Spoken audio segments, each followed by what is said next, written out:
Screening में हम क्या करते हैं कि जो लार्ज पार्टिकल होते हैं उनको रिमूव करते हैं। देन यहाँ पे हमारा पानी क्या है कि इनसे रिमूव हो चुका होता है। फिर यहाँ पे हम क्या करते हैं, सबसे पहले एरेशन करते हैं। ताकि एरेशन में क्या करते हैं कि हम पानी को अलग अलग स्टेजेस से यूं गुजारते हैं, ताकि क्या कि यहाँ पानी है वो इंटीमेट कॉन्टेक्ट विद एयर आ सके। क्या आता है, इंटीमेट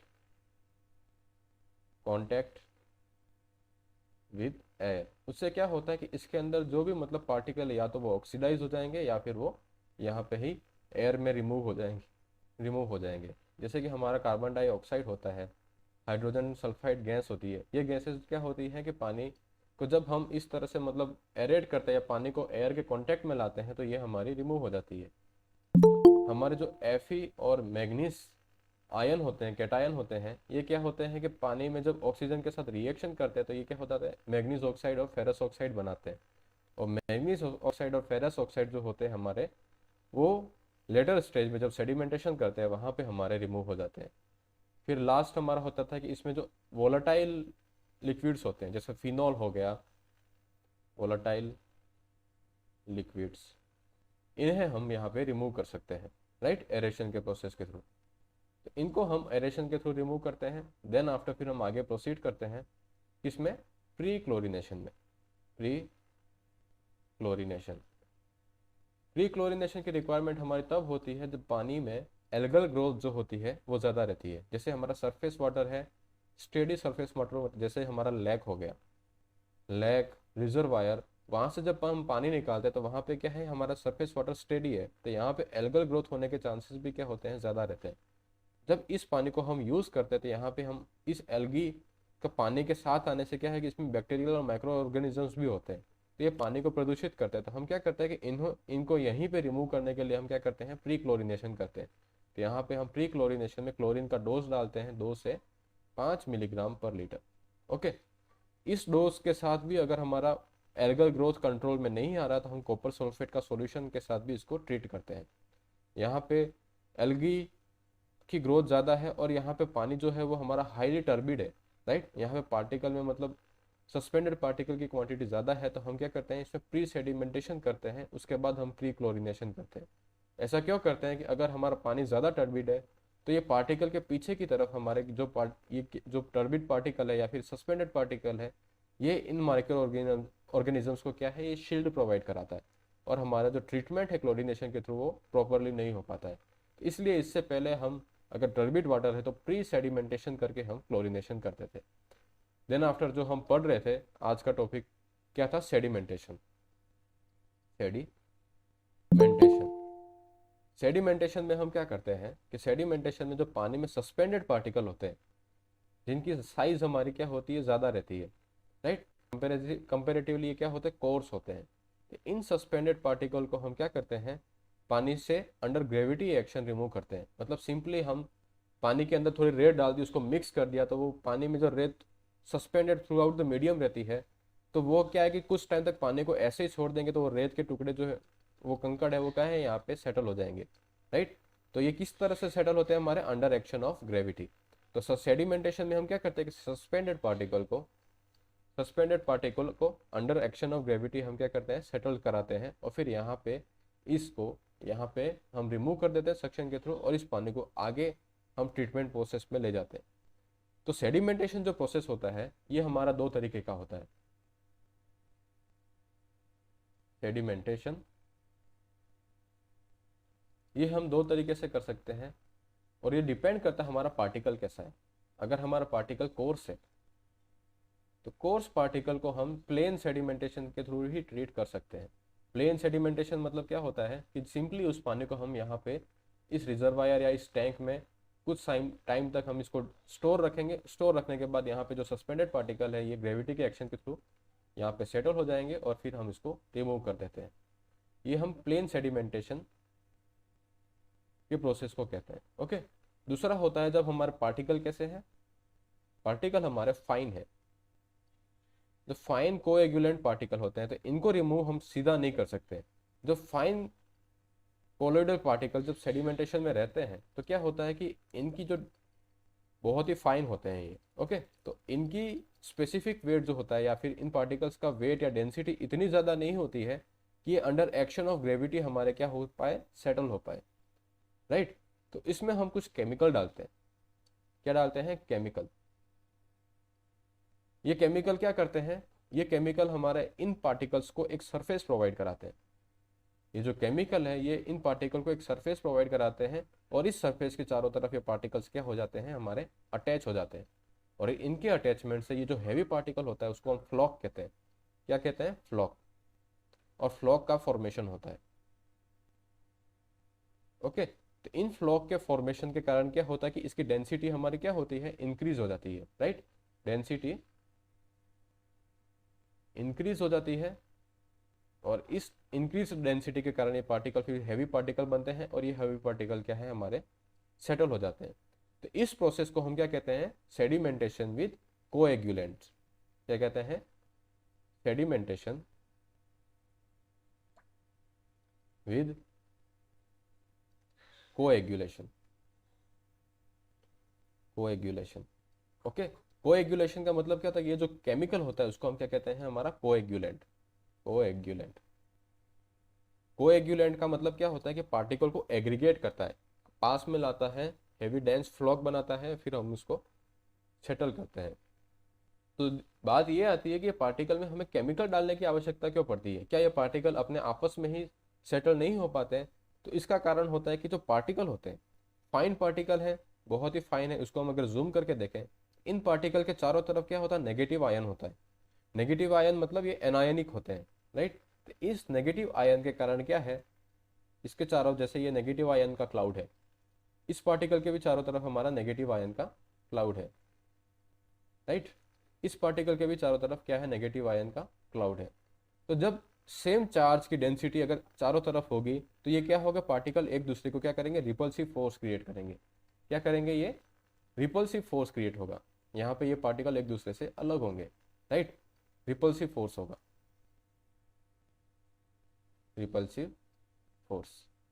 इस रिपल्सिव फोर्स के कारण ये पार्टिकल आपस में जुड़ नहीं पाते हैं और ये अपने इंडिविजुअली क्या होते हैं? स्टेबल होते हैं। क्या होते हैं? ये इंडिविजुअली स्टेबल, राइट। तो पार्टिकल जितने ज्यादा स्टेबल होंगे उतने ही हमारे क्या होंगे? लाइटर पार्टिकल होंगे, लाइट होगा। और जितना ज्यादा पार्टिकल लाइट होगा तो उसकी सेडिमेंटेशन करने में हमें क्या आएगी? दिक्कत आएगी। तो सबसे पहले हम क्या करते हैं कि ऐसा केमिकल डालते हैं जो इसकी जो ये स्टेबिलिटी है उसको डैमेज करके इस पार्टिकल को क्या बनाए? अनस्टेबल बनाए। अनस्टेबल बनाने का मतलब क्या है कि यहाँ पे जो रिपल्सिव फोर्सेस लग रहे हैं, इन रिपल्सिव फोर्सेस को हम क्या करेंगे? कम करेंगे। रिपल्सिव फोर्सेस को कम करने का मतलब क्या है कि यहाँ पे जो चार्ज है, इस चार्ज को हम क्या करेंगे? न्यूट्रलाइज करेंगे। क्या करेंगे?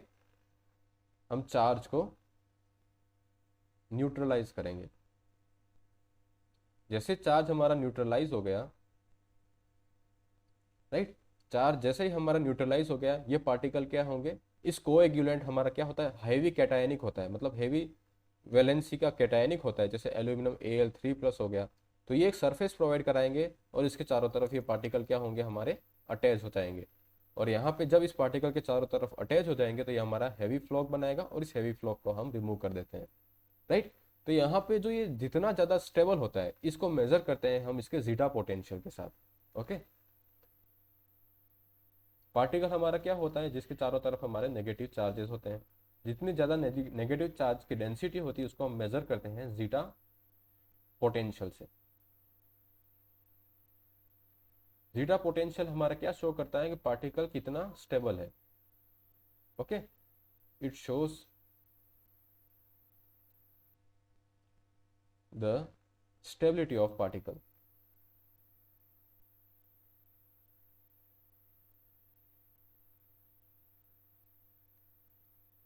Stability of particle. तो पार्टिकल की स्टेबिलिटी जितनी ज़्यादा रहेगी वो पार्टिकल क्या रहेगा? इंडिविजुअली हमारा सेपरेट रहेगा। इंडिविजुअली जब सेपरेट पार्टिकल यहाँ यहाँ पे ऐसे बिखरे पड़े हैं तो ये इतनी फाइन पार्टिकल है कि इनकी ग्रेविटी एक्शन के थ्रू ये अलग से स्टेबल नहीं हो पाएंगे। तो यहाँ पे हम क्या करते हैं? इसके अंदर एक कोएगुलेंट डालते हैं। कोएगुलेंट। कोएगुलेंट हमारा एक क्या होता है? कॉम्प्लेक्स कंपाउंड होता है, राइट। कोएगुलेंट हमारा क्या होता है? जैसे एलम हो गया, क्लोरीनेटेड कोपरास हो गया, कोपरास, राइट। उसके बाद हमारा लाइम हो गया। इन डिफरेंट कोएगुलेंट्स को हम यहाँ पे मिलाते हैं। तो कोएगुलेंट्स हमारा क्या होता है, कैटायनिक, हाई वैलेंसी कैटायनिक होते हैं, हायर वैलेंसी कैटायन। ये क्या करते हैं, हाई वैलेंसी कैटायन मतलब Al3+ हो गया, Ca2+ हो गया, राइट, Cu हो गया, कॉपर 2+ हो गया। ये क्या होते हैं कि हमारे इन एनायन में जब हम मिक्स करते हैं तो सबसे पहले तो क्या करता है ये कोएगुलेंट, इसकी चार्ज डेंसिटी को क्या करता है, रिड्यूस करता है, right, it reduces its charge density. Okay, then after ये क्या करता है, एक सरफेस प्रोवाइड कराता है जिसके चारों तरफ ये क्या हो, अट्रैक्ट होके इसके साथ जुड़ जाए, राइट। यहाँ पे ये आके इस सरफेस की चारों तरफ क्या होता है, हमारा पार्टिकल्स जुड़ जाते हैं। Then after it provides adsorption surface to fine particle for formation of floc. Okay, floc formation के लिए हमारे ये fine particle adsorption surface provide कराता है। तो जैसे ही फ्लॉक फॉर्म हो गए तो इसकी डेंसिटी हमारी क्या हो जाएगी, बढ़ जाएगी, एंड इसकी डेंसिटी हमारी क्या होगी, इंक्रीज हो जाएगी, डेंसिटी इंक्रीज्ड। और डेंसिटी इंक्रीज होते ही ये पानी में अंडर एक्शन ऑफ ग्रेविटी हमारे क्या हो जाएंगे, सेटल हो जाएंगे। Now they can settle under action of gravity. ये फिर हमारे ग्रेविटी के एक्शन के अंडर क्या हो जाएंगे, आराम से सेटल हो जाएंगे। तो ये जो प्रोसेस होता है कोएगुलेशन का, ये तो हमने एक प्रोसेस देखा, इसमें अलग अलग मैकेनिज्म होता है जिसके कारण ये पार्टिकल इसके साथ अटैच होते हैं, फिर सेडिमेंटेशन में सेटल होते हैं। इन मैकेनिज्म्स को हम कहते हैं mechanisms of coagulation, mechanism of coagulation. जैसे फर्स्ट हमारा होता है आयनिक लेयर कंप्रेशन।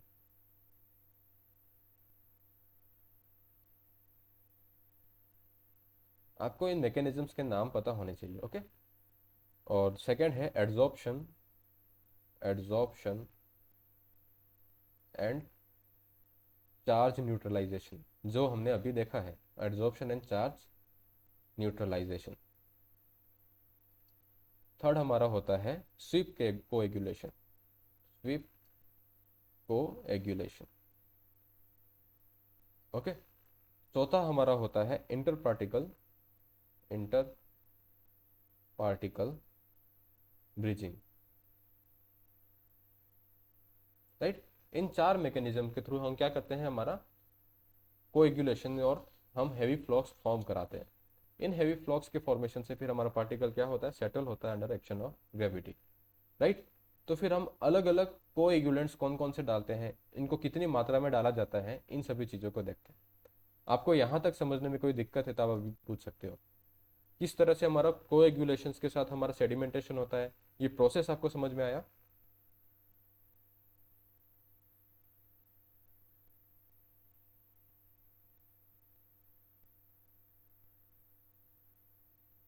आप जल्दी से जवाब दें, है ना।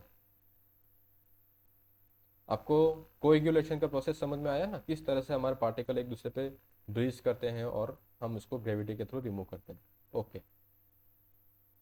फिर हम देखते हैं different types of coagulation added in water, different coagulant added in water, okay.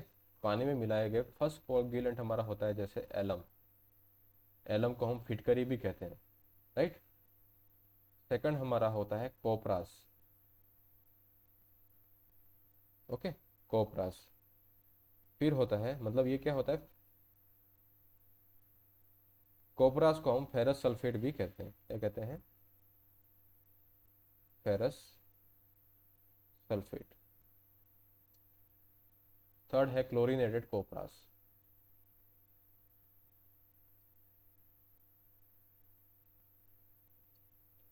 Fourth है हमारा सोडियम एल्यूमिनेट,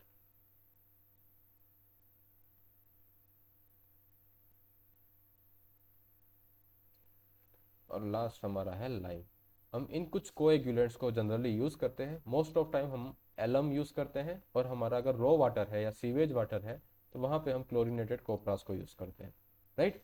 तो आपको इनका क्या प्रोसेस होता है, किस तरह की केमिकल रिएक्शंस होते हैं, इसके बारे में एग्जाम में पूछा जाता है, राइट। इनकी कितनी क्वांटिटी हमें मिलानी होती है, एक्सेट्रा एक्सेट्रा। तो फर्स्ट हम लेते हैं एलम।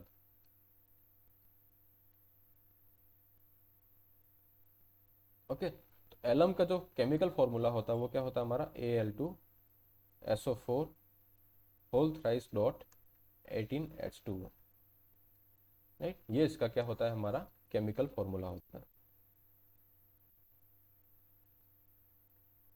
ठीक है। तो एलम क्या होता है कि हमारे जो वाटर में नेगेटिव एनायनिक एल्कलिटीज होती है, ये फाइन पार्टिकल्स में नेगेटिव आयन मतलब ये क्या है हमारा एनायनिक पार्टिकल है। एनायनिक पार्टिकल क्या होते हैं हमारे अल्कलीज या एल्कलाइन पार्टिकल, एल्कलीज, ओके। ये क्या करते हैं, एल्कलीज हमारे नेगेटिव चार्ज के होते हैं, तो इसके ऊपर हम अगर कुछ ऐसा मतलब कोएगुलेंट डालें जो क्या हो हमारा हाई वैलेंसी का पॉजिटिव चार्ज हो, तो सबसे पहले तो ये क्या करेगा, इसको न्यूट्रलाइज करेगा और इसके साथ ये केमिकल बॉन्ड बनाएगा या फिर एड्जॉर्प्शन सरफेस प्रोवाइड कराएगा, और फिर इसकी डेंसिटी बढ़ जाएगी, कॉम्प्लेक्स फॉर्म करेगा, और हम इसको रिमूव कर लेंगे। तो जनरली एलम हम जब मिलाते हैं तो इसके अंदर हमारी लाइम एल्कलिटीज या कार्बोनेट एल्कलिनीज होती है। तो रिएक्शन क्या फॉर्म होती है हमारी, Al2SO4 whole thrice dot 18H2O। जब ये बाइकार्बोनेट के साथ रिएक्ट करेगा, CaHCO3 होल ट्वाइस, इसके साथ रिएक्शन करेगा तो ये क्या फॉर्म करेगा हमारा, एक तो CaSO4 बनेगा, दूसरा क्या बनाएगा हमारा AlOH होल थ्राइस, और उसके साथ हमारा CO2 रिलीज करेगा और बाय प्रोडक्ट में वाटर बनेगा। ये हमारी रिएक्शन होती है, इसको हम बैलेंस करते हैं तो यहाँ पे ये 3 गुना होगा, यहाँ पे ये 3 गुना होगा, यहाँ पे ये 2 टाइम्स होगा, ये 6 टाइम होगा, और ये 18H2 है, ओके। तो इस तरह से हमारी केमिकल रिएक्शन फॉर्म होती है। इस केमिकल रिएक्शन में ये हमारा क्या है, एलम, ओके। और ये क्या है, वाटर में प्रेजेंट वो fine particle, okay, alkali, right. ये हमारा क्या है, Cu calcium sulphate. Calcium sulphate में कैल्शियम क्या है हमारा, हार्डनेस रिप्रेजेंट करता है, और जब ये HCO3 माइनस CO3 2 माइनस के साथ रिएक्ट करता है तो हमारा क्या बनाता है, बाइकार्बोनेट हार्डनेस और कार्बोनेट हार्डनेस, राइट। ये क्या बनाता है, कार्बोनेट हार्डनेस, ये हमने डिस्कस किया था। और कार्बोनेट हार्डनेस को हम क्या कहते हैं, हमारी टेम्पररी हार्डनेस। और टेम्पररी हार्डनेस को हम किस तरह से रिमूव करते हैं, बाय सिंपल बॉइलिंग से। सिमिलरली जब कैल्शियम और मैग्नीशियम के आयन हमारे nitrate NO3 minus SO4 2 minus इनके साथ जब रिएक्ट करते हैं तो हमारे क्या बनाते हैं, नॉन कार्बोनेट हार्डनेस, राइट। और जो ये नॉन कार्बोनेट हार्डनेस होते हैं इसको हम क्या कहते हैं, permanent hardness, okay, permanent hardness. और इन परमानेंट हार्डनेस को रिमूव कर हम सिंपल बॉइलिंग से नहीं कर पाते तो हमें वेरियस सॉफ्टनिंग टेक्निक को यूज करना पड़ता है, सॉफ्टनिंग टेक्निक्स, जैसे हमारा लाइम सोडा प्रोसेस हो गया, जियोलाइट प्रोसेस हो गया, एक्सेट्रा। इनको हम आगे देखेंगे। तो यहाँ पे ये हमारा क्या बना रहा है, परमानेंट हार्डनेस बना रहा है। जब भी हम पानी में एलम से ट्रीट करेंगे सस्पेंडेड सॉलिड निकालने के लिए तो हमारे पानी में क्या होगी, हार्डनेस इंक्रीज होगी, क्या होगा, इट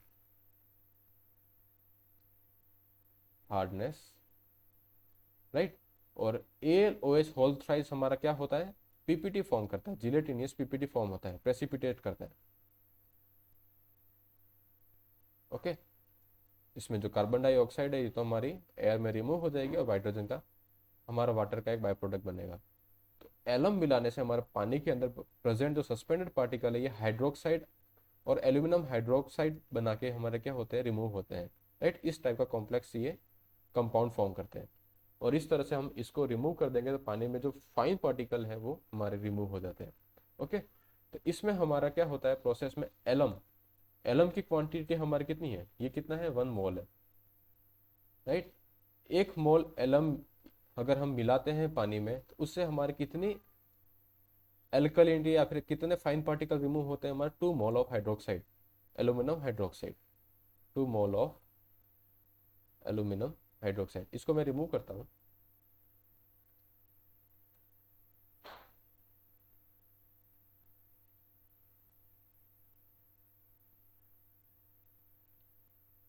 ओके, तो 1 मोल ऑफ एलम से हमारा 2 मोल ऑफ प्रेसिपिटेशन बनते हैं। इसका जब हम मतलब मोलिकुलर फॉर्मूले से हम मोलिकुलर वेट निकालेंगे तो कितना आएगा, ये कुछ आता है 666। ओके, 666 ग्राम। 666 ग्राम कैसे आया, एल्यूमिनियम का वेट 23, राइट, सल्फर का 32, ऑक्सीजन का 16, हाइड्रोजन का 1, ऑक्सीजन का 16। इस मोलिकुलर वेट को हम जब कैलकुलेट करेंगे इसका, इस फॉर्मूले का, तो हमारा 666 ग्राम आता है। सिमिलरली जब हम इसका एल्यूमिनियम मोलिकुलर वेट कैलकुलेट करेंगे तो ये कितना आएगा हमारा 78 ग्राम। तो यहाँ पे हम लिख सकते हैं कि 1 mole of alum gives 2 mole of AlOH whole thrice का पीपीटी। ओके, तो 1 मोल ऑफ एलम का वेट कितना है हमारा 666 gram of alum gives 2 into इसका कितना वेट है हमारा 78 gram of AlOH whole thrice, right. तो हम कितना एलम मिलाएंगे हमारी सारी की सारी एल्कलिनिटी इसमें फाइन पार्टिकल है वो रिमूव हो जाए, तो 1 gram of alum require. Okay, तो वो हम आगे लिखते हैं। तो 1 ग्राम ऑफ एलम प्रोड्यूसेस कितना 2 into 78 divided by 666 gram of precipitation, PPT of किसका AlOH होल थ्राइस। इतने पार्टिकल हमारे सस्पेंडेड फॉर्म में नीचे सेटल हो जाएंगे, राइट। इसको और सॉल्व करके लेके 2.24 gram of AlOH whole thrice. इतने पार्टिकल हमारे क्या हो जाते हैं, सेटल हो जाते हैं, राइट। तो फिर हम, ये तो हो गया हमारा किस तरह से केमिकल रिएक्शन फॉर्म होती है, राइट। फिर हम देखते हैं कि एलम का डोज हमारा पानी में कितना होना चाहिए। एलम का डोज कितना होना चाहिए, इसका जो डोज होता है वो होता है 10 to 30 मिलीग्राम पर लीटर। इतना हमें पानी में इसका डोज डालना पड़ता है, या फिर पर लीटर में हमें 10 से 30 मिलीग्राम पर लीटर एलम डालना पड़ता है। इस एलम की रिएक्शन के लिए हमारा पानी का जो पीएच है वो भी मतलब एक रेंज में लाई करना पड़ता है। तो एलम हमारा कैसा होता है, पीएच सेंसिटिव होता है, राइट। तो इसकी जो पीएच रेंज है वो 6.5 to 8.5 के बीच में ही लाई करनी चाहिए। अगर इस बीच में नहीं है, और जैसे जैसे पानी में हमारा क्या होता है, पानी में हमारा यहाँ पे क्या कार्बन डाइऑक्साइड रिलीज हो रहा है, तो कार्बन डाइऑक्साइड हमारा क्या है, एक एसिडिक रिएक्शन फॉर्म करता है और H2CO3 फॉर्म करता है। H2CO3 जो होता है वो हमारा क्या होता है, एसिडिक होता है। क्या होता है, एसिडिक। तो जैसे जैसे ये पानी में हम रिएक्शन कराते जाएंगे लाइम के साथ, तो एक CO2 रिलीज होगा, और CO2 रिलीज होगा तो पानी हमारा धीरे धीरे क्या होता जाएगा, एसिडिक होता जाएगा। तो जैसे जैसे पानी हमारा एसिडिक होता जाता है तो इसमें हम क्या करते हैं, लाइम ऐड करते हैं। लाइम हम ऐड करेंगे तो उससे क्या होगा, लाइम ऐड करने से उसकी एल्कलिनिटी इंक्रीज होगी। एल्कलिनिटी इंक्रीज होने का मतलब क्या है कि उसमें मतलब हमारा पीएच की वैल्यू भी हमारी इंक्रीज होगी। ओके, मतलब if pH reduces below 6.5 we should add what lime, ताकि उसकी पीएच वापस इस रेंज में हमारी आ जाए। ओके, तो ये हमारे कुछ टर्म्स होती हैं जिसके थ्रू हम एलम के बारे में, आपको क्वेश्चन यही आएगा कि जब हम सेडिमेंटेशन विद कोएगुलेंट एलम के साथ करते हैं तो उसके बारे में एक शॉर्ट नोट लिखना होता है। एक क्वेश्चन ये आता है और एक न्यूमेरिकल बेस का आता है, पर न्यूमेरिकल बेस का इतना बड़ा क्वेश्चन आपके नहीं आएगा। फिर भी हम कुछ प्रैक्टिसेस करेंगे कि हम किस तरह से एलम के साथ ये रिएक्शन करके कितना स्लज हमारा फॉर्म होता है, कितनी मतलब क्वांटिटी ऑफ स्लज हमारा नीचे सेटल हो रहा है, उसकी क्वांटिटी कितनी है, इन सब चीज़ों को हम कैलकुलेट करते हैं। तो ये है हमारा कोएगुलेशन विद एलम।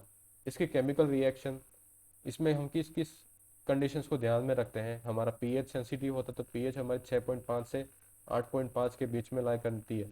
अगर CO2 ज़्यादा रिलीज होने के कारण उसकी पीएच रिड्यूस होती है तो हम उसमें क्या करते हैं, लाइम ऐड करके वापस उसकी पीएच रेंज में लाके हम एलम के ट्रीटमेंट को इफेक्टिव बनाते हैं। फिर है इसका जो जनरल डोज होता है वो पानी में कितना होता है हमारा 10 से 30 मिलीग्राम पर लीटर का होता है। इन सब चीज़ों को आप लिख सकते हो एग्जाम में।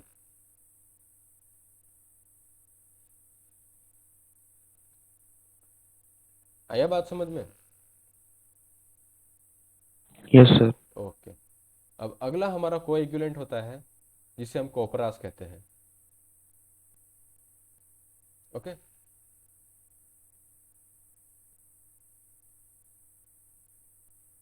कोपरास, कोपरास को हम फेरस सल्फेट का ही एक कंपाउंड होता है। इसका केमिकल फार्मूला हमारा क्या होता है, FeSO4 whole sorry Fe2+SO42 minus dot 7H2O। ये हमारा क्या होता है, इसका केमिकल फार्मूला होता है। इसकी हमारी लाइम के साथ रिएक्शन कैसी होती है, कोपरास को फर्स्ट में हम क्या करते हैं, लाइम के साथ रिएक्शन कराते हैं।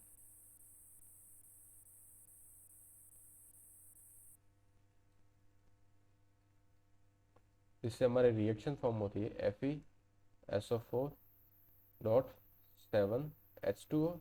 जब ये लाइम के साथ रिएक्ट करेगा CaOH होल ट्वाइस, तो यहाँ से हमारा CaSO4 फॉर्म होगा plus FeOH whole twice plus 7H2O।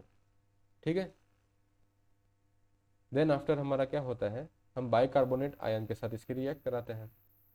FeSO4.7H2O, जब ये बाइकार्बोनेट आयन के साथ रिएक्ट करेगा तो CaHCO3 होल ट्वाइस के साथ रिएक्ट करेगा, क्या फॉर्म होगा हमारा FeOH whole twice plus FeHCO3 whole twice.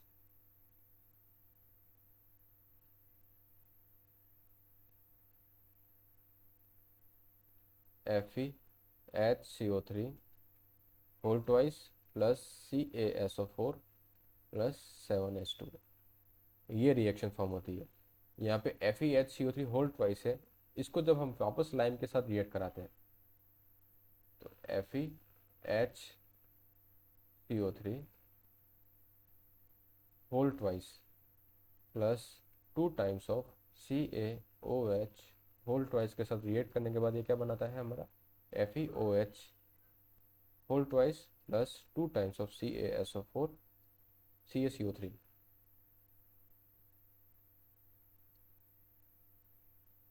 CaCO3 plus twice H2। Okay, ये रिएक्शन फॉर्म होती है। इसका मतलब क्या है कि जब हमारा कोई कोपराज है, ये कोपराज जब एल्कलीज के साथ रिएक्ट करेगा तो क्या फॉर्म होगा हमारा, ferrous bicarbonate ion, right, ferrous bicarbonate. तो ये हमारा क्या होता है, सेटल नहीं हो पाता है ये, फिर ये हमारा पीपीटी नहीं फॉर्म होता है। इसको हम प्रेसिपिटेट कराने के लिए क्या होता है, इसमें हम लाइम ऐड करते हैं। क्या करते हैं, हम लाइम ऐड करते हैं। जब हम FeHCO3 होल ट्वाइस के अंदर लाइम ऐड किया तो हमारा क्या बना, FeOH होल ट्वाइस CaCO3 और H2O। CaCO3 तो हमारे परमानेंट हार्डनेस बनाएगा और परमानेंट हार्डनेस को हम सॉफ्टनिंग के थ्रू रिमूव करेंगे। और FeOH होल ट्वाइस जो है वो हमारा प्रेसिपिटेट कर जाएगा और इस प्रेसिपिटेशन को फिर हम स्लज के थ्रू रिमूव कर देते हैं। ओके, तो ये हमारे कोपरास की रिएक्शंस होती है। तो कोपरास में हम क्या करते हैं, कोपरास में जब सीधा ये बाइकार्बोनेट आयन HCO3 माइनस के साथ रिएक्ट करता है तो हमारी पीपीटी फॉर्म नहीं हो पाती है। ओके, नहीं हो पाती है। तो हम क्या करते हैं, इससे जो कंपाउंड बना वो हमारा क्या बना, FeHCO3 होल ट्वाइस। ये पीपीटी फॉर्म नहीं करता है, मतलब ये प्रेसिपिटेट नहीं हो पाता है, ये भी हमारा अभी भी क्या है, सस्पेंडेड फॉर्म में ही है। लेकिन जब इसके अंदर हम लाइम ऐड करते हैं, लाइम हमारा क्या है, CaOH होल ट्वाइस। जब लाइम ऐड करते हैं ये हमारा क्या बनाता है, FeOH होल ट्वाइस, और फेरस हाइड्रोक्साइड जो होता है ये हमारा क्या होता है, प्रेसिपिटेट हो जाता है, पीपीटी फॉर्म करता है। तो इसको हम फिर क्या करते हैं, रिमूव कर लेते हैं। तो कोपरास की ये हमारी रिएक्शन चलती है, और हमारे कोपरास की जो रिएक्शन होती है उसमें हमें क्या होता है, 1 mole of copperas react with what, react करने के बाद हमारा कितना, 1 मोल हमारा पीपीटी फॉर्म करता है, right. 1 mole of copperas form 1 mole of ferric hydroxide precipitation, FeOH whole twice PPT. Okay, तो अब कितना, 1 मोल के हिसाब से कोपरास का हम केमिकल फॉर्मूले के थ्रू इसका वेट निकाल लेंगे, मोलिकुलर वेट, और इससे हम 1 ग्राम कोपरास के लिए कितने प्रेसिपिटेशन फॉर्म होती है ये हम कैलकुलेट कर सकते हैं। ओके, देन आफ्टर इसकी जो रेंज होती है जिसमें हम कोपरास की इफेक्टिवनेस देखते हैं, तो उसमें हमारी पीएच रेंज होती है, पीएच रेंज कितनी होती है, it should be greater than 8.5, 8.5 से हमारी पीएच इसमें ज़्यादा रहनी चाहिए। इसका डोज कितना होता है, इसका जो डोज होता है वो भी हमारा 10 से 30 मिलीग्राम पर लीटर होता है। ओके, इतना हमें कोपरास मिलाना चाहिए। इसमें जो ये हमारा FeOH होल ट्वाइस का जो फ्लॉग फॉर्म होता है, क्या फॉर्म होता है, कॉम्प्लेक्स कंपाउंड फॉर्म होता है, ये क्या होता है, हैवी होते हैं, राइट। इतने हैवी होते हैं कि अगर इनको रिमूव नहीं किया तो ये हमारे ड्रिंकिंग वाटर में परेशानी क्रिएट करते हैं। दूसरा क्या है कि फेरिक हैवी फॉक्स फॉर्म होते हैं, ठीक है ना, तो इसलिए हम इसको जनरली ड्रिंकिंग वाटर में यूज़ नहीं करते हैं और सीवेज वाटर में यूज़ करते हैं। तीसरा जो हमारा मेथड होता है उसमें हम क्या करते हैं, क्लोरीनेटेड कोपरास को यूज़ करते हैं। क्या करते हैं, क्लोरीनेटेड कोपरास। क्लोरीनेटेड कोपरास का मतलब क्या होता है कि इसी फेरिक सल्फेट जो होता है Fe SO4.7H2O, इसको सबसे पहले हम क्लोरीन के साथ रिएक्ट कराते हैं Cl2 से, तो इससे हमारा जो कंपाउंड बनेगा वो क्या बनेगा, FeSO4 whole thrice plus twice of FeCl3 plus 21H2O। यहाँ पे क्लोरीन के हम 3 मॉलिक्यूल लेते हैं, ये हमारा क्या कहलाता है, फेरिक सल्फेट, और ये हमारा क्या होता है, फेरिक क्लोराइड।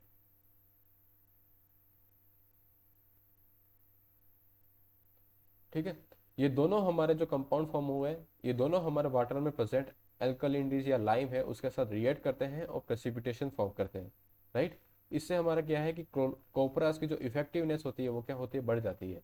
तो जब फेरिक सल्फेट हमारी लाइम के साथ रिएक्ट करेगा तो क्या रिएक्शन फॉर्म होती है, Fe2SO4 होल थ्राइस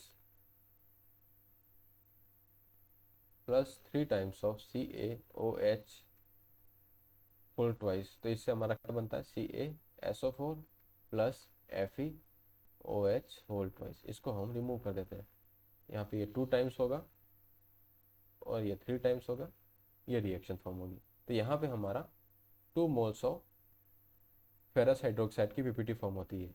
और जब फेरस क्लोराइड हमारा FeCl3 रिएक्ट करता है तो इसकी जब लाइम के साथ रिएक्शन होती है 3 times of OH whole twice, तो यहाँ पे हमारा क्या बनता है, 3 times of CaCl2 plus 2 times of FeOH whole thrice. Okay, तो ये रिएक्शन हमारी फॉर्म होती है। यहाँ पे ये हमारा क्या हो गया, प्रेसिपिटेट हो जाएगा, और फिर हम इसको रिमूव कर लेंगे। ओके, तो यहाँ पे हमारे क्या होती है कि इसकी इफेक्टिवनेस इंक्रीज हो जाती है फेरी क्लोरीनेटेड कोपरास से, और ये हमारा लार्ज पीएच रेंज में काम आता है। ओके, इसकी जो पीएच रेंज होती है वो ज़्यादा रहती है। कोपरास की हमारी कितनी थी, 8.5 से ज़्यादा, इसकी लगभग कुछ 6 से 14 के बीच में या 6.5 से 14 के बीच में लाई करती है। तो ये हमारा लार्ज पीएच रेंज के लिए सूटेबल होता है। तो हम उस पीएच, तो इसका मतलब क्या हुआ कि ये हमारा पीएच सेंसिटिव नहीं है। Okay, not pH sensitive, right. तो इस तरह से हम कोपरास मेथड को यूज़ करते हैं। फिर और मेथड होते हैं, जैसे हमारा क्या हो गया, सोडियम एल्यूमिनेट।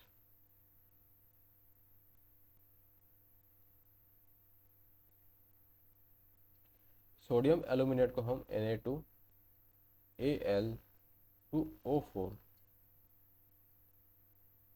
ये इसका केमिकल रिएक्शन होता है। और ये जब लाइम और हमारा जो एनायनिक कंपाउंड होते हैं उसके साथ रिएक्ट करके क्या बनाता है, Na2Al2O4, जब हमारा बाइकार्बोनेट एनायन से रिएक्ट करता है CaHCO3 होल ट्वाइस, तो इसकी रिएक्शन फॉर्म होती है हमारी CaAl2O3, ये प्रेसिपिटेट कर जाएगा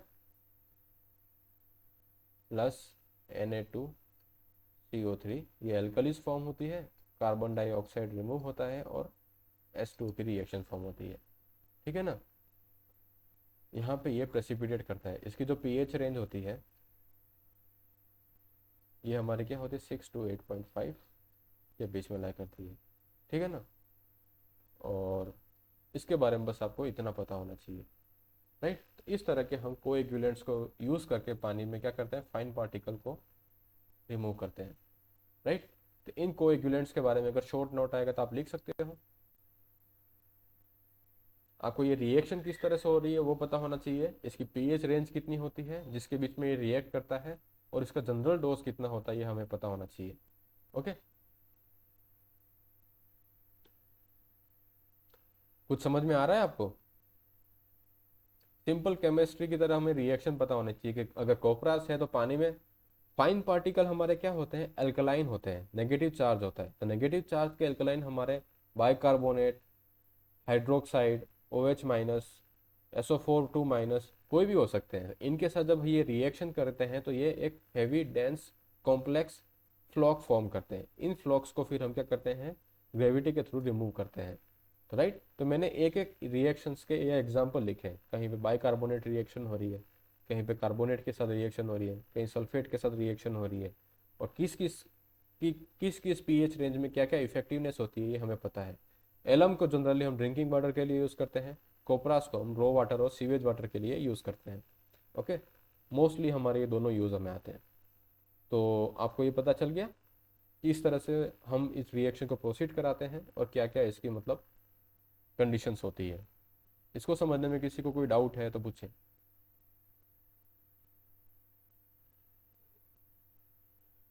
नो सर। ठीक है, तो एक बार हम पूरा फ्लो डायग्राम फिर से समझते हैं किस तरह से हम करते हैं। ओके, तो सबसे पहले हमारा क्या होता है, यहाँ पे रो वाटर आता है। इस रो वाटर में हमें पता चला क्या है, फाइन पार्टिकल है। ओके, क्या है, फाइन पार्टिकल है। इन फाइन पार्टिकल के अंदर हम क्या करते हैं, कोएगुलेंट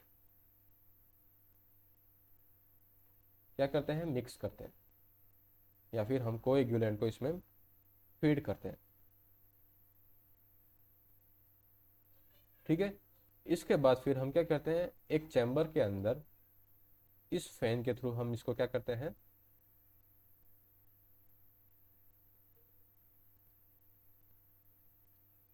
मिक्स करते हैं। विग्रसली मतलब अच्छा सा मिक्स कर देते हैं, राइट। मिक्स करने के बाद इसको हम एक चैम्बर के अंदर कुछ टाइम तक रख देते हैं ताकि यहाँ पे ये हर फाइन पार्टिकल इन कोएगुलेंट के कांटेक्ट में आ जाए। इसके लिए हम क्या करते हैं, मिक्सिंग करते हैं, राइट। फिर इसको हम क्या करते हैं, एक टैंक में कुछ टाइम तक रख देते हैं ताकि सेडिमेंट कर सके। ये जब लार्ज फॉल्स फॉर्म हो जाएंगे तो ये इसको हम यहाँ पे कुछ टाइम तक रख देंगे तो ये हमारे क्या हो गए, सेटल डाउन हो जाएंगे। इसको हम क्या कहते हैं, फ्लोक्यूलेशन चैम्बर कहते हैं। क्या कहते हैं, फ्लोक्यूलेशन चैम्बर। फिर जब इसके अंदर यहाँ पे ये नीचे सेटल हो जाएंगे तो इसको हम रिमूव कर देते हैं, और जब फिर इसको हम किस में ट्रांसफर कर देते हैं, हमारे सेडिमेंटेशन टैंक में और आगे। ठीक है ना, तो इस तरह से हम इसको रिमूव करते हैं। कोएगुलेंट यहाँ पे कौन कौन से फीड होते हैं, हमारे एलम हो गया, कॉपरास हो गया, एल्यूमिनियम सल्फेट हो गया। ये किस तरह से रिएक्ट करते हैं, इसकी क्या पीएच रेंज है, ये हमें पता चल गया। अब हम देखते हैं इसकी मिक्सिंग, राइट। तो मिक्सिंग में हम क्या करते हैं कि मतलब विग्रोसली उसको हम मिक्स करते हैं ताकि हमारे हर पार्टिकल क्या होता है, उस कोएगुलेंट के कांटेक्ट में आ जाए। तो मिक्सिंग में हमें एक पैरामीटर का ध्यान रखना होता है जिसे हम कहते हैं टेम्पोरल मीन वेलोसिटी। क्या कहते हैं? Temporal mean velocity. Temporal mean velocity हमारा मिक्सिंग की कितनी इंटेंसिटी है उसको रिप्रेजेंट करता है। जैसे हमारा एक पार्टिकल यहाँ पे और दूसरा पार्टिकल यहाँ पे, इन दोनों के बीच में कितनी डिस्टेंस है, हमने मानी x डिस्टेंस पे। ये पार्टिकल जो है हमारा कितनी वेलोसिटी से मूव कर रहा है, v1 वेलोसिटी से मूव कर रहा है इस मिक्सिंग में। ओके, और यहाँ पे ये पार्टिकल है ये v2 से मूव कर रहा है। तो जो टेम्पोरल मीन वेलोसिटी जिसे हम g से रिप्रेजेंट करते हैं, ये हमारा क्या शो करता है, v2 minus v1 upon x। Okay, तो मतलब ये इंटेंसिटी ऑफ मिक्सिंग को रिप्रेजेंट करता है। ओके, क्या रिप्रेजेंट करता है हमारा, इंटेंसिटी ऑफ मिक्सिंग। जितना इस दोनों वेलोसिटी का वेरिएशन ज़्यादा होगा, ये पार्टिकल धीरे धीरे मूव करेगा, ये इसके चारों तरफ मूव करके आ जाएगा। इस तरह से क्या है कि पार्टिकल में रैंडमनेस को बढ़ा देता है। इस तरह से हमारे पार्टिकल में जब ये डिफरेंसेस ज़्यादा रहते हैं, एक पार्टिकल शेकिंग में भी तो यही होता है, हमारी रिलेटिवनेस क्या होती है, हमारी बढ़ जाती है एक दूसरी पार्टिकल की। इससे हमारा इंटेंसिटी ऑफ मिक्सिंग कितना अच्छा है, ये हमारा इस जी पैरामीटर से रिप्रेजेंट होता है। इस जी पैरामीटर को हम या तो हर पार्टिकल के लिए हमने समझाने के लिए ये लिख लिया, लेकिन वास्तव में जो हम फॉर्मूला यूज़ करते हैं वो किस फॉर्म में होता है हमारा, G is equal to under root of P divided by mu into V. यहाँ पी क्या है, पावर। पावर किसकी, इस फैन को हम कितनी एनर्जी प्रोवाइड करा रहे हैं ताकि ये पार्ट इसके अंदर रोटेट करे। ओके, इसकी ये पावर होती है, पावर इन वॉट्स। वी यहाँ पे क्या होता है हमारा, volume of tank, volume of tank. Mu हमारा क्या होता है, dynamic viscosity of water, dynamic viscosity of water. Okay, ये क्या होती है हमारी डायनामिक विस्कोसिटी ऑफ वाटर। इसको मूव करेंगे तो इससे हमारे पास टेम्पोरल मीन वेलोसिटी की वैल्यू आएगी। जी की जो वैल्यू होती है वो हमारे किसके बीच में आया करती है, इसकी जो वैल्यू होती है हमारी 20 से 75 पर सेकेंड के बीच में लाया करती है, 20 to 75 यहाँ पे लिखते हैं।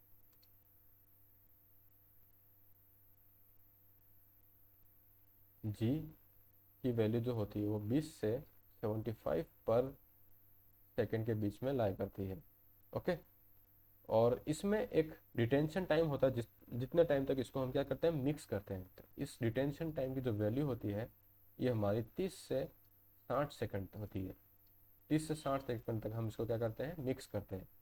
इन दोनों के मल्टीप्लिकेशन से हमारा एक पैरामीटर बनता है जी इंटू टी डी, जी into T D.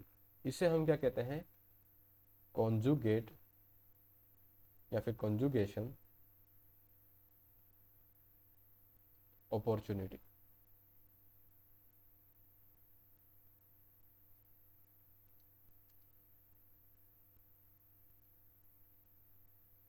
Conjugate opportunity हमारा क्या रिप्रेजेंट करता है कि हमारा फ्लॉक जो फॉर्म हुआ है वो कितना डेंसर है और कितना हेवियर है, या फिर लार्ज और स्मॉल है।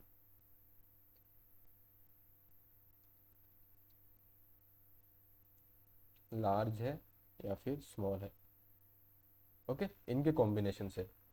तो कैसे पता चलेगा, अगर इनके कॉम्बिनेशन की वैल्यू कांस्टेंट है, जैसे हमारा क्या है कि इसी में जी क्या है, लार्ज है,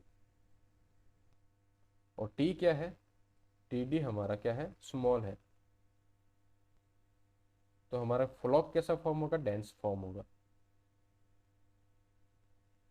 ओके, उसी जगह पे अगर जी हमारा क्या है, स्मॉल है, और टी डी हमारा क्या है, लार्ज है, तो हमारा फ्लॉक कैसा फॉर्म होगा, लाइट फॉर्म होगा। इसको समझने के लिए ये मैंने क्या लिखा है, कॉन्जुगेट अपॉर्चुनिटी किसी भी मिक्सिंग टैंक में हमारे क्या रहती है, जनरली कांस्टेंट रहती है।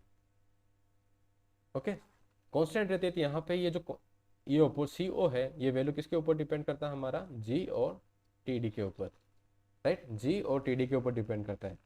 जी हमारी क्या है, temporal mean velocity, temporal mean velocity. जब एक पार्टिकल दूसरे पार्टिकल के चारों तरफ बहुत इजीली और अच्छी तरह से मिक्स हो रहा होता है, तो मतलब जो हमारा कोएगुलेंट है वो हर पार्टिकल, जो हमारे चार्ज पार्टिकल है, उनके कांटेक्ट में आ जाएगा, राइट। तो उससे क्या है कि ये बहुत ज़्यादा हमारा डेंस पार्टिकल फॉर्म करता है। क्या फॉर्म करता है? अगर जी की वैल्यू जितनी ज़्यादा रहेगी, मतलब relative velocity v2 minus V one upon X की वैल्यू, या फिर p upon mu into volume, इसकी वैल्यू जितनी ज़्यादा रहेगी, इतना हमारा पार्टिकल क्या होगा, बहुत ज़्यादा डेंस फॉर्म होगा। क्या होगा? डेंस फॉर्म होगा। और इसको जितने ज़्यादा समय तक हम क्या करते हैं, पानी में स्टोर करते हैं या मिक्स करते रहते हैं, जितने ज़्यादा समय तक मिक्स करते हैं, तो इस डेंस पार्टिकल की हमारी डेंसिटी क्या होती है, वो भी हमारी क्या हो जाएगी, ज़्यादा फॉर्म होगी। तो मतलब ये heavy and denser particle form होगा। उसी जगह पे हमने क्या जी को रिड्यूस किया, तो हमारा पार्टिकल यहाँ पे क्या है, लाइट पार्टिकल फॉर्म होगा। ओके, और इसको बहुत ज़्यादा टाइम तक हम मिक्स करते हैं कम वेलोसिटी पे, तो ये पार्टिकल हमारा क्या होगा, इस तरह से लाइट डेंसिटी, और क्या फॉर्म होगा, जब हमारा यहाँ पे क्या डिटेंशन टाइम ज़्यादा है, और लार्ज पार्टिकल फॉर्म होगा, लाइट डेंसिटी का बड़ा पार्टिकल फॉर्म होगा। दूसरा केस है जब हमारी जी की वैल्यू क्या है, कम है। जी की वैल्यू कम है तो हमारा पार्टिकल क्या होगा, डेंसिटी उसकी कम हो जाएगी, और टाइम भी कम है तो पार्टिकल भी हमारा क्या होगा, स्मॉल होगा। स्मॉल पार्टिकल एंड टाइम भी उसकी लाइट डेंसिटी है। ओके। और दूसरा होता है कि जी ज़्यादा है पर टाइम कम है, तो डेंस पार्टिकल तो हमारा डेंस फॉर्म होगा। ओके। लेकिन क्या है कि टाइम कम होने के कारण ये इसकी साइज जो है वो हमारी कम रहेगी, डेंस एंड स्मॉल। ओके। तो हम यहाँ पे हमारा मिक्सिंग क्या होता है, एक चैम्बर होता है जिसमें हम एक चैनल की फॉर्म में होता है, और यहाँ पे हमारा क्या है, इस तरह से क्या लगे होते हैं, मिक्सिंग फैन लगे होते हैं। पानी जब यहाँ से इस तरह से मूव करता होता है, तो यहाँ पे हम कितनी पावर इसको प्रोवाइड करानी, ताकि यहाँ आते आते हमारे सारे के सारे फ्लॉक्स है वो फॉर्म हो जाए, उसके लिए हमें इस कंसेप्ट को समझना होता है। जैसे इनिशियली हमारा क्या है कि इसमें मतलब पानी में हर पार्टिकल हमारा क्या बनना चाहिए, डेंस बनना चाहिए, राइट। तो यहाँ पे हम क्या करते हैं कि जी की वेलोसिटी ज़्यादा रखते हैं, हायर टेम्पोरल मीन वेलोसिटी, ताकि हमारे पार्टिकल यहाँ पे क्या होंगे, स्मॉल और डेंस फॉर्म होंगे। फिर धीरे धीरे धीरे धीरे हम क्या करते हैं कि जी की वेलोसिटी को रिड्यूस कर देते हैं, पर यहाँ पे हम डिटेंशन टाइम को क्या करते हैं, इंक्रीज करते हैं। तो जो ये हमारे डेंस फ्लॉक फॉर्म हुए हैं, वो यहाँ पे क्या हो जाएंगे, लार्जर साइज के फॉर्म होंगे, लार्जर साइज के डेंस फ्लॉक फॉर्म होंगे यहाँ पे। तो ये हमारे डेंस फ्लॉक इस तरह से फॉर्म होंगे। और यहाँ पे जैसे जैसे टाइम, डिटेंशन टाइम इंक्रीज होता रहता है, तो डिटेंशन टाइम इंक्रीज करने से ये हमारे फ्लॉक्स जो है वो उनकी साइज क्या होगी, बढ़ जाएगी। और फिर हम यहाँ पे इसको आगे फ्लोक्यूलेशन चैम्बर में आराम से रिमूव कर सकते हैं। तो इस तरह से हमारा इस कंसेप्ट को यूज करना पड़ता है। तो ये चीज आपको समझ में आई? समझ में आ रहा है ना, किस तरह से हमारे फ्लॉक की डेंसिटी इंक्रीज होती है, किस तरह से हमारे पार्टिकल की साइज बढ़ती है।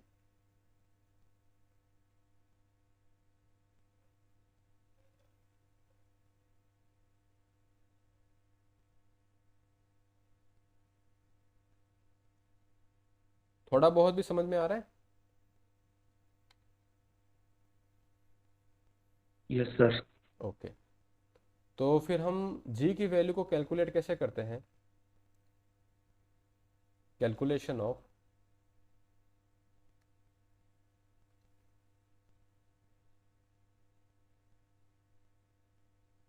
व्हाट, जी। तो जी में सबसे पहले हमारा रिलेशन क्या था, G is equal to what, P divided by mu into V. अगर एग्जाम में या फिर क्वेश्चन सीधा आपको मतलब पावर दे रखी है, वॉल्यूम दे रखा है और म्यू दे रखा है, तो आप सिंपल सीधा कैलकुलेट कर लेंगे। लेकिन पावर आपको अगर कैलकुलेट करनी है तो इसको किस तरह से कैलकुलेट करेंगे, ये हमारा क्या है, मिक्सिंग फैन है, राइट। यहाँ पे इसका ये शाफ्ट है, और यहाँ पे इसके ये क्या है, दो पेडल है। ये यहाँ पे इस तरह से रोटेट करेगा, तो यहाँ पे इस चैम्बर में जो पानी है वो क्या होगा हमारा, ये इस तरह से रोटेट करेगा, तो इसमें पानी में जो भी कोएगुलेंट डालते हैं ये इसमें क्या होगा, हमारा मिक्स हो जाएगा, राइट। हमने माना कि ये जो रोटेट कर रहा है वो किससे कर रहा है, ये हमारा ओमेगा वेलोसिटी से रोटेट कर रहा है। इसकी यहाँ पे ये रिलेटिव वेलोसिटी वी आर हो जाएगी, और इसके अगेंस्ट में यहाँ पे हमारा क्या लगेगा, ड्रैग फोर्स लगेगा। क्या लगेगा, ड्रैग फोर्स। ये ड्रैग फोर्स क्या होता है, ये आपने मतलब फ्लूइड मैकेनिक्स में पढ़ा होगा। फ्लूइड मैकेनिक्स में आपने कंसेप्ट पढ़ा होगा, कोई भी सरफेस जैसे होती है, सरफेस जो होती है वो पानी के क्या है, फ्लो के हमारे क्या है, परपेंडिकुलर है। तो यहाँ पे ये इस पे क्या लगाता है, एक ड्रैग फोर्स क्रिएट करता है।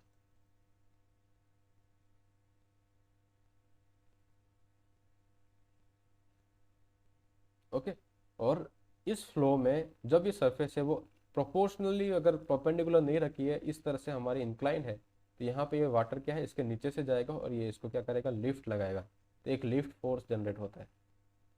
ड्रैग एंड लिफ्ट फोर्स हम जब एरोप्लेन मूव करता है उस कंसेप्ट में देखते हैं, या फिर कोई भी डायनेमिक फ्लो होता है, उसमें हमारा कोई उस फ्लो को कोई रोकता है या फिर उसको मतलब रजिस्ट करता है, तो उसके ऊपर हमारे ड्रैग फोर्सेस डेवलप होते हैं, right.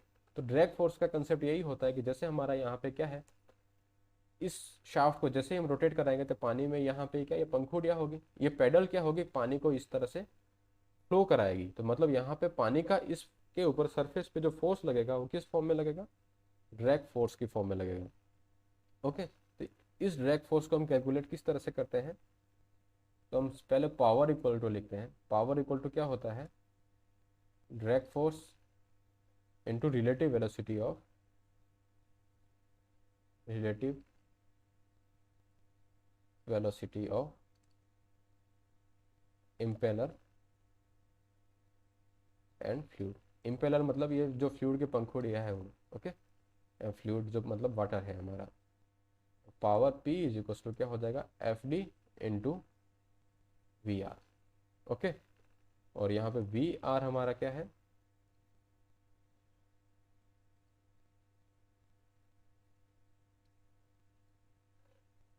VR is equal to what, VP minus VW। Okay. तो यहाँ पे VP हमारा क्या है, इस प्लेट की जो वेलोसिटी है, और VW उसकी जो अगेंस्ट में जो हमारे वाटर की वेलोसिटी है वो। ओके। यहाँ से हमारी रिलेटिव वेलोसिटी आएगी। और FD के लिए हमारे पास फॉर्मूला क्या होता है, ये फॉर्मूला आपने फ्लूइड मैकेनिक्स में पढ़ा होगा।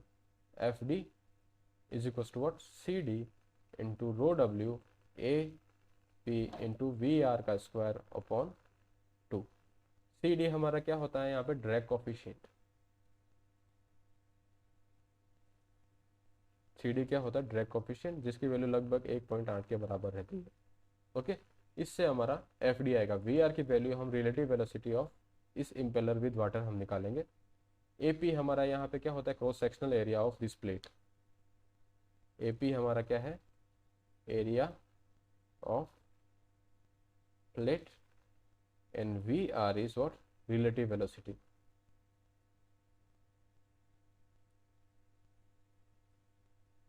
इसको मैं क्या लिख सकता हूँ, VP माइनस VW। VW को मैं K टाइम्स ऑफ VP की फॉर्म में लिखूँ। ओके। तो ये हमारा क्या हो जाएगा रिलेशन, यहाँ ऊपर लिखता हूँ, VP minus K times of VP। इस VP कांस्टेंट बाहर ले लिया तो 1 minus K। Generally relative velocity of water जो होती है वो 25% होती है, मतलब K की वैल्यू 0.25 के आसपास रहती है। तो VR जो होता है वो क्या हो जाएगा, लगभग 0.75 टाइम्स ऑफ VP। यहाँ पे K की वैल्यू क्वेश्चन में या तो चेंज होगा, अगर नहीं दे रखा तो हम 0.25 के आसपास लेते हैं। तो फाइनली हमारा जो G की वैल्यू आएगी वो क्या आएगी, G इक्वल टू, यहाँ पे पावर कितना हो जाएगा मेरा,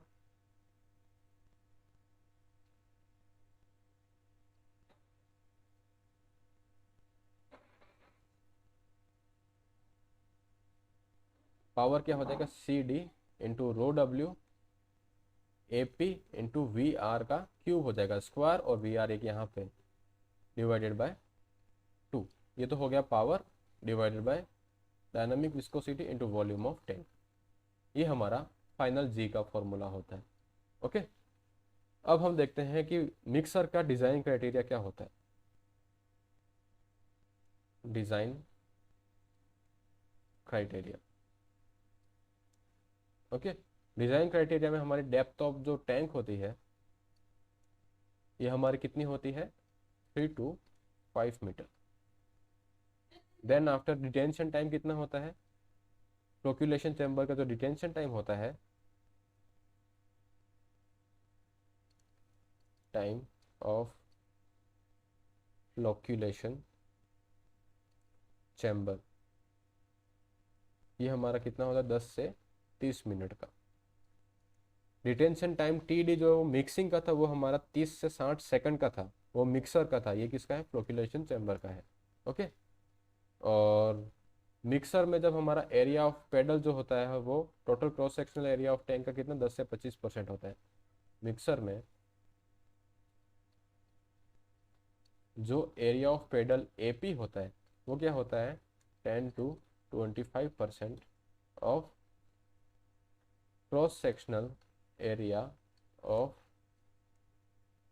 मिक्सिंग टैंक। ओके। और G की जो वैल्यू होती है वो हमारी 10 से 75 पर सेकेंड। ये G की वैल्यू जो पर सेकेंड की फॉर्म होती है, पर सेकेंड के बीच में क्या होती है, वेरी करती है। और कॉन्जुगेट अपॉर्चुनिटी जो होती है हमारी, कॉन्जुगेट अपॉर्चुनिटी वो कितनी होती है हमारी G इंटू TD। इसकी वैल्यू हमारी 10,000 से लेके 1 लाख की बीच में होती है। ओके। तो ये हमारी क्या होती है, कुछ डिज़ाइन पैरामीटर्स होते हैं। इस तरह से हमारा मिक्सर और फ्लोक्यूलेशन का पूरा टॉपिक कंप्लीट होता है। ओके। अगली क्लास में हम इसके ऊपर कुछ न्यूमेरिकल सॉल्व करेंगे और उसमें हम जो ये फॉर्मूलाज और रिलेशनशिप पढ़ी है उनके बारे में एग्जाम्पल और क्वेश्चन सॉल्व करेंगे। ओके। तो आपको यहाँ तक समझने में कोई डाउट है तो आप पूछें आराम से।